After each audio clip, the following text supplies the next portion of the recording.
Welcome to Muslim Apologetics Australia. Let's discuss following the footsteps of Shaitan when it comes to Muslim women, hijab and makeup. Allah subhanahu wa ta'ala says in the Quran, talking to the believing women and also talking to the believing men, lower your gaze, cover yourself, cover your ornaments and cover your beauty. And we've discussed this in many videos. Where Muslim women wear the makeup and put the hijab on. They paint their faces like a cake. So Allah subhanahu wa ta'ala says in the Quran, cover your beauty. And mashallah, these Muslim sisters, they go out of their way, mashallah, very strong in their iman, in their akhlaq, very strong. They put the hijab on. Especially living in the West, it's something very difficult to do. With the temptations and the desires and the Kim Kardashians and the beauty and expose yourself. This is all in the media, Instagram, TikTok, and these sisters are being flooded by satanic propaganda to expose themselves, to follow the sex industry, to follow the material industry, to follow the that appeal industry, right? To beautify yourself as much as you can, cause as much fitna. This is Iblis's objective, and the sisters are bombarded with this, so they put the hijab on. And mashallah, these sisters are so strong and courageous. They put the hijab on, which is amazing. But how does Iblis get them? Iblis says, put the makeup on. And now it's become so widespread that almost every sister is doing it now. Almost every sister is doing it.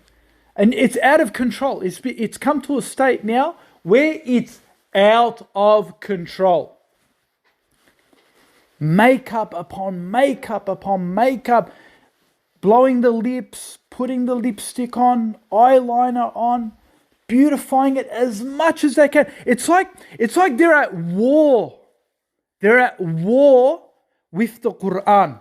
Wallahi, it's like they're at war with the Quran. Because the Quran says, cover your beauty, and they're putting the hijab on. And then they're going, no, I am going to make sure I am going to beautify myself so hard that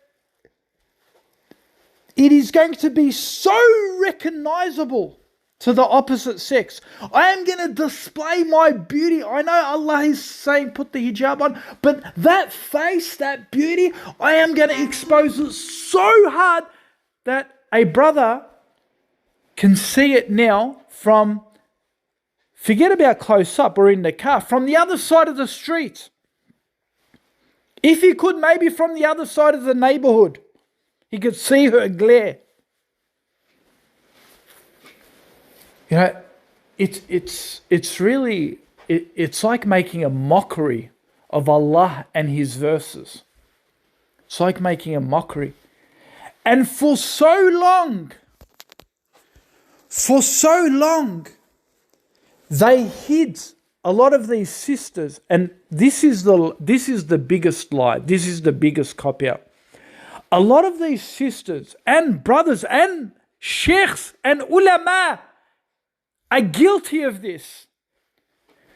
They have gone with the lie that,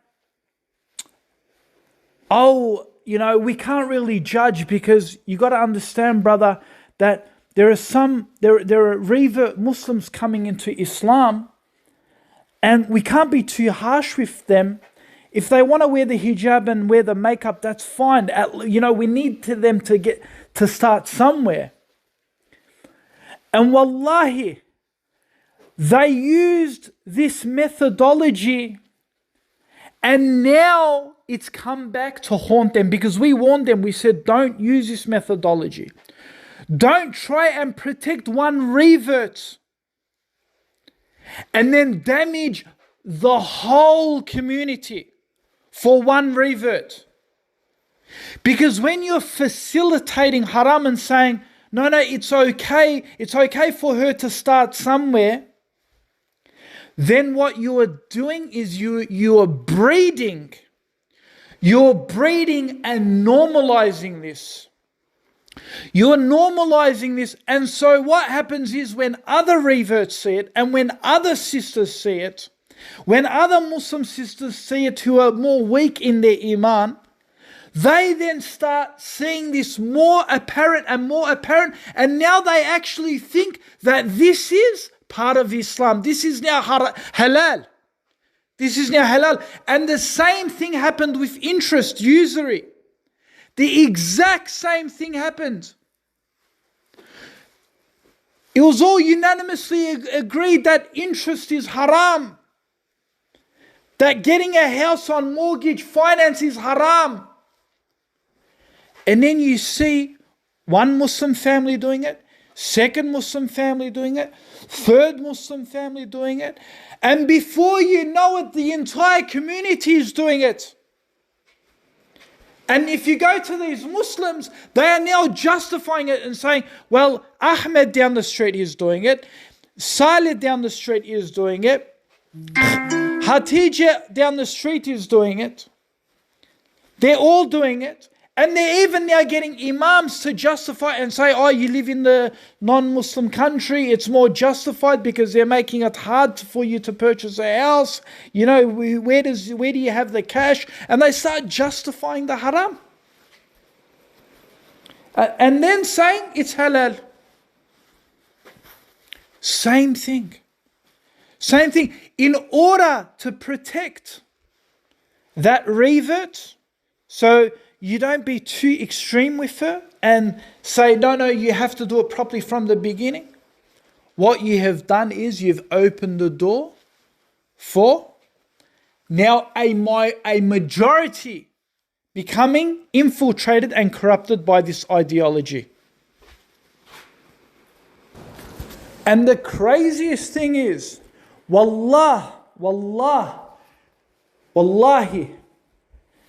that when you have a look, a lot of the Muslims who have grown up being a Muslim, they use that excuse, oh, we need to be fair, we need to be merciful, we need to be more compassionate, we need to be more tolerant of the reverts coming to Islam. Let them wear tight jeans, let them wear makeup. You know, they need to start somewhere. And you find that this is just a smokescreen. It's a smokescreen. They have used them because in reality, the ones who are really doing this, who have really pushed this agenda, was the non-reverts. It was the Muslims themselves. But they used the reverts as an excuse in order to normalize this behavior. And they achieved what they achieved. They have now achieved. It is so widespread that you can't stop it. It's like cancer. If you don't take care of cancer at the start and it spreads, it's now too late. And the interesting thing is, not only are these Muslim sisters who weren't reverts, who always grew up in Islam, they are even now going forward and making hijab tutorial makeup. And they don't say in these videos, oh sister, this is only among sisters, or this is just for a wedding, or just among sisters. They never do such advice. They just do it. They show Muslim sisters how to do it. And Muslim sisters are getting inspired by this and they're going out in public. It's the sisters themselves pushing this. It's not the reverts. Wallahi, the reverts are a very small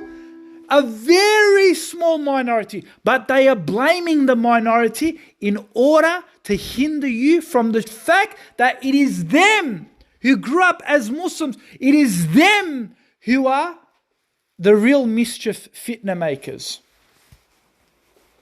So now I ask those same sisters and same ulama and same muftis and sheikhs who said we need to be tolerant because it is the reverts we need to be tolerant of. I ask them, how do you fix it now? It's so widespread, how do you fix it? You're going to say to me, oh, but we got to start educating, calling to dawah. You've been doing that. It hasn't worked. These are Muslims who grew up as Muslims. How much more education do they need? Another sister recommended, we need to give the sisters more confidence. I said to the sister, what more confidence do you want? What more confidence does the sisters want when they've completely been empowered by feminism? That now the women have taken the charge head role of the household. What more confidence do you want? If there's any confidence lacking, it is not today. It is certainly not today. The sisters have got much more confidence than they've ever had before. So that hasn't worked. What's your solution? What will you do now? You're going to go back and say to the revert sisters, we can't tolerate the skinny jeans. I know you've accepted Islam, but we can't tolerate the skinny jeans and the full makeup. If you are going to wear the hijab, you've got to take off the makeup. Are you going to now go back and do the Prophet's sunnah? The Prophet's commands, where he forbid the evil and commanded the just, the righteousness.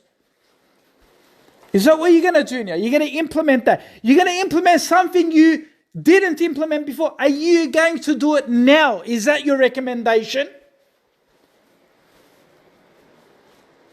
If that is your recommendation, how do you stop it? It's widespread.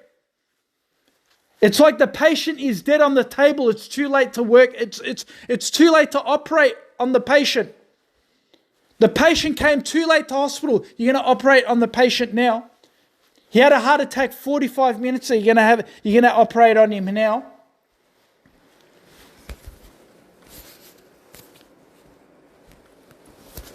It reminds me of the Muslim parents. They don't teach their children Quran. They don't teach them, the etiquettes of going to Jummah or the 5 times Salah.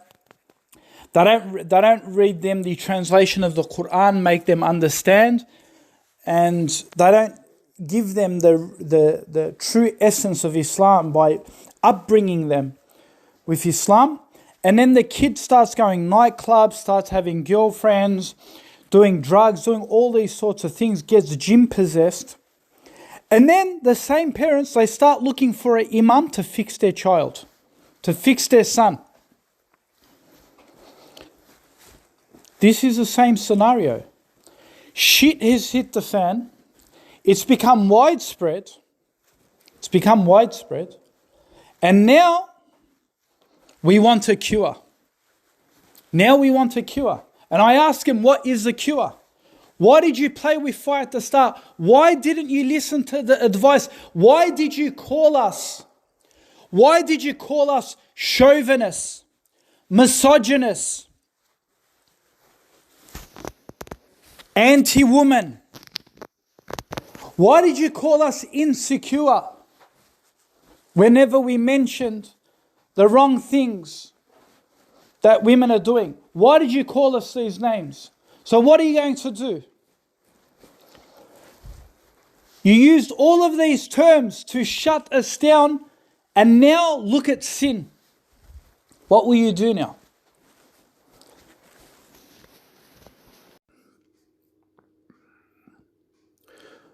No matter what they do, they're not going to fix it.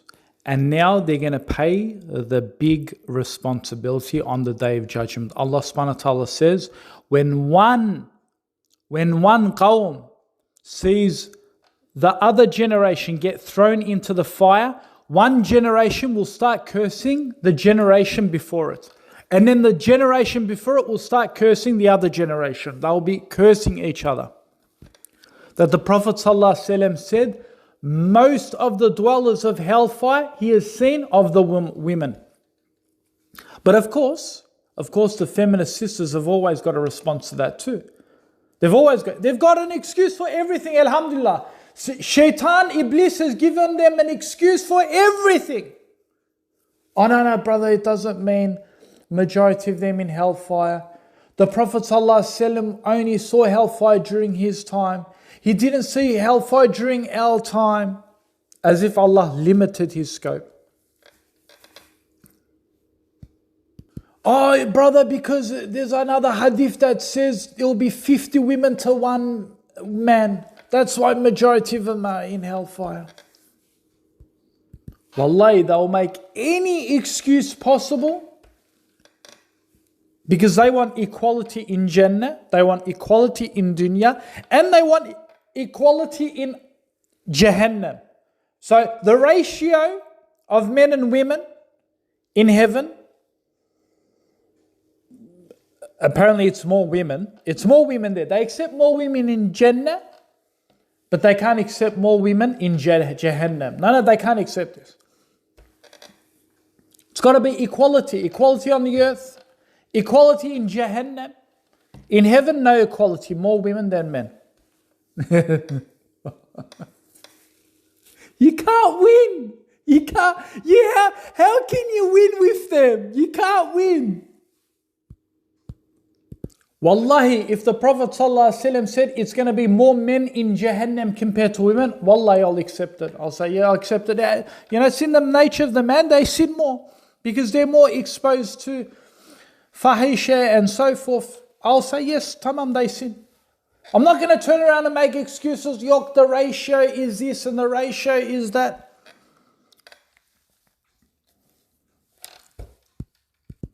But saying women are more than men in Jahannam because women nowadays, and even from before, they're constantly fighting and trying to expose their beauty. They can't accept it. They can't accept it. Despite seeing that majority of the sisters are indulged in this. Oh, brother, but majority of the Muslim men are they're doing pornography. Yeah, they may be doing pornography. But there's a difference between open sin and sins that are done in private. I'm sure the brothers are ashamed of what they're doing privately. Ashamed. But the sisters are proud of what they're doing openly. Showing their faces and with all this beautification openly. Wearing the perfume openly. And not only that, they're saying it's halal. Which brother is saying pornography is halal? Which brother? Bring them. Wallah, I'd like to meet these brothers who say pornography is halal. I'd love to meet them who say we can openly do pornography and spread it and say it's halal. Where? Which ones? So don't compare apples with oranges. And whenever you talk and whenever you open your mouth, you're a hate preacher. You're a misogynist. You're a woman hater. You judge. Only Allah is the judge, despite the Quran sending judgment, telling Muslims to judge by the book of Allah. To judge. Because if we don't judge by the book of Allah, then mischief will keep spreading. And that it is spreading. It is spreading because we were told not to judge. We were told to keep quiet because Iblis wants you to keep quiet. Iblis does not want you to judge. Because if you judge, it means you're trying to stop the evil from manifesting itself in the community. There are many sayings. There's verses in the Quran that say you are the best generation, for you, unlike the Christians and the Jews, you, O Muslims, you do what is righteous and you forbid what is wrong. The Christians have said, and even they say today, I don't care if you're a homosexual, so long as it doesn't affect me. I don't care if you go to a brothel, so long as it doesn't affect me. I don't care if you go to the beach with a bikini. I know Jesus doesn't like it, but so long as it doesn't affect me. And they allowed all of this evil to incubate in their society. And now what has happened with the Christian nations is that all of these wrong things are now normalized in society. And we are told that we need to respect and accept the law of the land, which is run on evil. And now the Christian who said that won't affect me or this won't affect me, now he's been affected because his children are growing in an LGBTI community. His son, when he turns 18, he can now go to a brothel and a sex club and what have you. It's all legalized. It's all allowed and it's encouraged to do this. And even the modern Muslims agree with me. Even the modern liberal Muslims agree with me. They even say, we can't even eat from the meat of the Ahlul Kitab. We can't eat from the meat from the Christians and the Jews because they're no longer Christian anymore. You've heard this, haven't you? The Muslims, when they come here, they won't eat the lamb or the beef or the chicken. Even though it's not pork, they won't eat it. Even though the majority of this country is considered Christian, they say, no, they're not Christian anymore. We can't eat their meats anymore. I'm like, but brother, sister, like we can eat from the Ahlul Kitab. We can eat from the meat of the Christian. The Prophet ﷺ ate from the meat of the Christians and the Jews, even in his time. And then the modernists say, no, but they were real Christian. But now they're no longer Christian. Why aren't they no longer Christian? Because they no longer follow the tradition of Christianity. So look what's happened. The Christian who has said it doesn't affect me, he's no longer a Christian anymore according to the modern Muslims. What about the Muslims, the sinful Muslims? They're still Muslim, are they? You can eat from their sacrificial lamb, can you? Save yourself now, Muslims. Be prepared for the Dajjal, because the Dajjal is now on his way. It is the perfect time for him to manifest himself among us now. The perfect time. Within, if I don't see it in my lifetime, surely in the next generation. Surely he's here. Enough's enough. Yeah, even the liberal Muslims are saying, we've seen enough. Even the liberal Muslims, the modern Muslims, even they're saying enough's enough. There's enough in the world. We've had enough. And wallahi, it's not just the hijab. You see every social circumstance of the Muslims committing sin. Fornication and adultery is now rampant going through the Muslim community. I reckon if they did a survey, how many Muslim teenagers have had sexual intimacy between the opposite sex, and they literally did a statistic on this, I think alarm bells would ring. But unfortunately, those statistics aren't conducted in Australia. Yes, guaranteed, we're doing much better than the Jews and the Christians. Much better. Guaranteed. Guaranteed. But what if I told you that 1 in 6 Muslim women and men have engaged in sexual activity with the opposite sex? What would you say? That's before marriage. What would you say? What if we said 1 in 4? Or what if we said 1 in 3?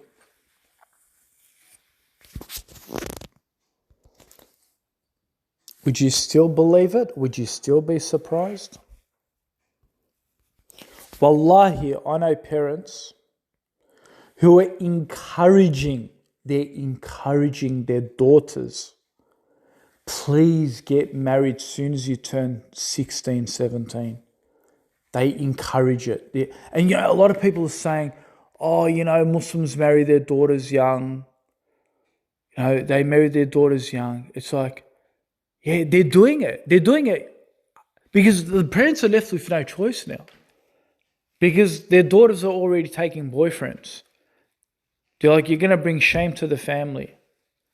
Might as well just get married, tie the knot, so at least we can say that you don't have a boyfriend, girlfriend. At least we can say that you're married. At least we'll have some dignity in front of the community. At least. To the least, just please just get married. We'll support you. You want to live in my house? Live in my house. I understand you don't have money, you don't have a proper job. Just live in my house, it's fine. Just get married, I'll give you a corner of the house. But please, don't go holding hands while you're not married and going to a movie and then going to a hotel room. Please just come here. We'll put a knot on it. That's the condition of the Muslims now. That's the condition.